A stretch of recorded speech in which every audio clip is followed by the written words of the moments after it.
Namaste and welcome back to Waking Up with Mindful Serenity Yoga. We're going to continue with our concept exercise where I pull a concept from the jar and I try to speak on it for 4 minutes. Sometimes I speak way over 4 minutes, but I am trying to stick within that time frame. So the concepts may be related to something people call spirituality, and I want you to be aware that spirituality or spiritual are just concepts in themselves pointing to something greater that cannot really be explained. And much of this cannot be explained by mere words, especially within a 10-minute or 4-minute time frame. So these are just pointers, and I'm offering you directions, I guess, to the pointers, pointing to the pointers, which are pointing to something else. It's one way of looking at it. So I put my hand in the jar, and I grab two of them, and I pick out a concept. I'm going to take a deep breath.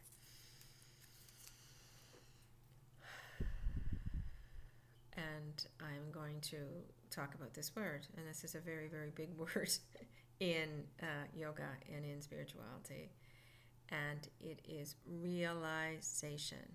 Realization. Right in the term realization, we hear the word real as a word root and as a word upon itself. Real. And it's the process, Asian is the process of becoming real. So realization isn't about getting more knowledge or more knowing or becoming, gathering more information or data to make a decision. It's not about how much you know conceptually, just the opposite. It's about becoming real, seeing self for who you really are, the real self. So when Maharishi brought about this idea of the quick root of self-realization, what he was speaking about is simply realizing. Many people who are on this journey for self-realization, I guess, which is the goal of spirituality, to recognize the true self within and behind all this maya and this illusion of self that most of us are identified with. So much so that we don't even realize we don't need to be identified with it.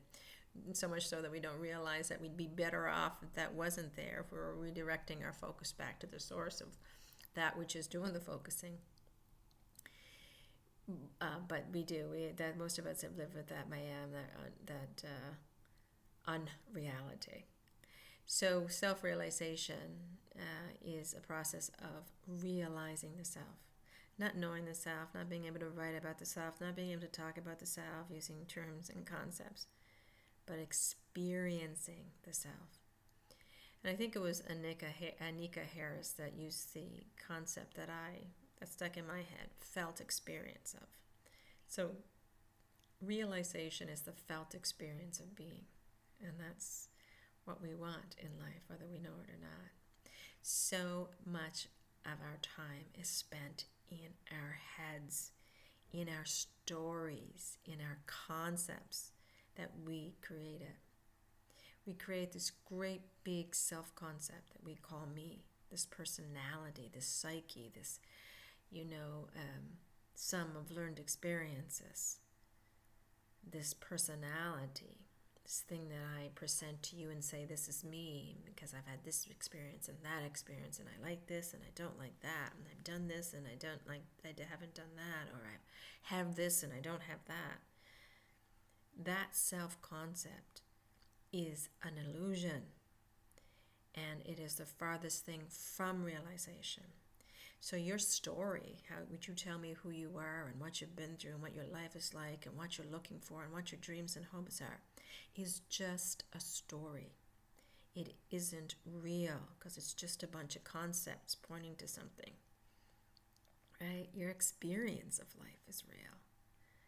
But so much of our time is spent in our heads away from the experiencing. We're too busy creating stories and rationalizing why we have the self-concept and who we are, that we don't just sit in this moment and experience life. In fact, we don't even spend very much time in our bodies. Talk about out-of-body experiences being woo-woo. Most of us live in an out-of-body experience. We're so stuck in our head and our story and planning on how we're going to talk to that person and thinking, later what that person said and how it affected us and why they were wrong and should we forgive them. that we don't actually have the experience of sitting in the moment when it actually happened and say, wow, look at that energy. Look at the energy they're throwing at me. Wow. Listen to that person say that. Wow. Look what I'm feeling like inside. I'm feeling it in my belly, and it's all twisted, and I feel my fist clenching, and I want to go over and punch that person in the head. And instead of just experience, not I'm saying go over and punch the person in the head, but just recognizing the experience for what it is in each moment without judging it as being right or wrong, good or bad, should be or shouldn't be. Getting out of here and experiencing it in the body, first of all. And when we do that, we experience life as it is in this moment. Just to sit and have a cup of tea. In Zen, there is a saying, when you eat, just eat. When you sit, just sit. And that means without the thought process and the narrative and the story building and this identification with the story, just sitting and experiencing what your body is going through, what your senses are picking up in that moment. What reactivity is going on inside you, if there's any? What is the energy like? Where in your body are you feeling the experience? How are you experiencing? Without describing in too many words, but just noticing what has actually happened. The felt experience of what is realization. The felt experience of what is realization. And it doesn't involve the intellectual mind or your educated mind. It's not your thoughts or your feelings and your storylines and your narratives. It's not what's happening out there. It's what it feels like as it comes through. Remember, everything is energy, right? We've gotten that clear, I hope. Even scientifically we're proving that energy is everything is energy, and think of the Higgs field. Regardless, all this energy is meant to come through, be experienced, and leave. So the realization is the experiencing it, right? But when we get stuck up here, we don't experience it. We don't experience what is. We are unrealized. And we are so into our stories that we don't even realize that we need to realize that there's something deeper, that there's an experience that we could have, that the higher consciousness could have, that who we truly are could be experienced in this moment because we're here. So that the higher consciousness, which extends into everything, including this little human form that I call me, one of 8.5 billion other human forms, and gosh, trillions and trillions of other beings on one small little planet. It gets to experience itself through me. And I am the itself that is experiencing it. I'm not the story. And self-realization involves coming to terms with that. I told myself I was going to talk for 4 minutes on this, but I went way over again. Anyway, it was a very important word.